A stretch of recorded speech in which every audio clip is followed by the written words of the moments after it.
Hello friends, இன்னைக்கு காலையில் ஹெல்த்தியாக சாப்பிட்லான்னு பார்த்தேன். என்ன சாப்பிட்லான்னு பார்த்தா ராகி சேமியா எடுத்துகிறேன். ராகினா உங்களுக்கு தெரியும்ல ராகி எப்படி இருக்குன்னு. ராகி சேமியா எடுத்தாச்சு. அதில் நல்லா நுணுக்கி ஒரு அரை கப்பு எடுத்து வச்சுக்காங்க. நல்லா கையில் இப்படி நுணுக்கிடுங்க. ராகினா கெவுரு எடுத்துட்டேன். அதை ஒரு கழுவிட்டு வந்துடுறேன். கழுவிட்டு வந்துட்டேன். ஏன்னா சுத்தமாக இருக்கணும். பார்த்தீங்களா, ஒரு பிஞ்சு சுவைக்கு உப்பு போட்டுக்கோங்க. நல்லா கொதி வெண்ணியை நல்லா இதில் ஒரு அரை அப்படியே போட்டு மூடி வச்சுருங்க. ஒரு 5 நிமிஷம் மூடி வச்சு, ஒரு 2 நிமிஷம் போதும், வெந்துடும். ஒரு இப்படி கிளறிட்டு அப்படியே மூடி வச்சுருங்க.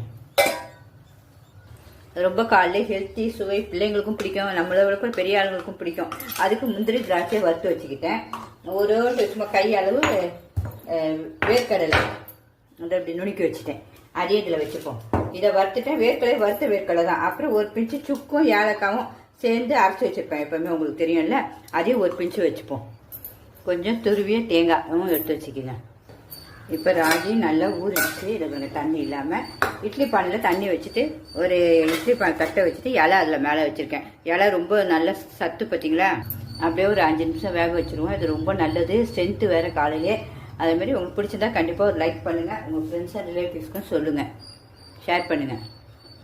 ஆவியில் ஒரு இட்லி வேக வைக்கிற மாதிரி ஒரு 10 நிமிஷம்.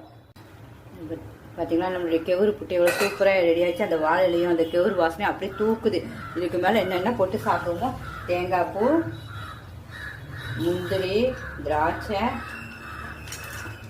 ஏலக்காய் எல்லாம் நமக்கு என்னென்ன தேவையோ போட்டுட்டு, சுவைக்கு வெல்லம் நுணுக்கி வச்சுருக்கேன். அதையும் போட்டு நல்லா சும்மா கலக்கி சாப்பிட்டீங்கன்னா எப்படி இருக்குன்னு தெரியுமா. அவ்வளோ ஸ்ட்ரென்த்து காலையிலேயே. எத்தனை பேர் இப்படி சாப்பிடுவீங்கன்னு சொல்லுங்கள். நம்மளுடைய கெவுரு சேமியா புட்டும் ரெடி ஆயிடுச்சு சூப்பராக. அப்புறம் திணை பொங்கலாக ரெடி ஆயிடுச்சு. வேண்டாதவங்களுக்கு சாம்பார், சூப்பரான சாம்பார், திணை பொங்கல். காலையில் இவ்வளோ ஸ்ட்ரென்த்தாகவும் இருக்கும், டேஸ்ட்டாகவும் இருக்கும். ரொம்ப நமக்கு எல்லாமே ஆரோக்கியம். பிடிச்சிருந்தா கண்டிப்பாக ஒரு லைக் பண்ணுங்கள். நீங்களும் இப்படி சாப்பிடுங்க. பாய்.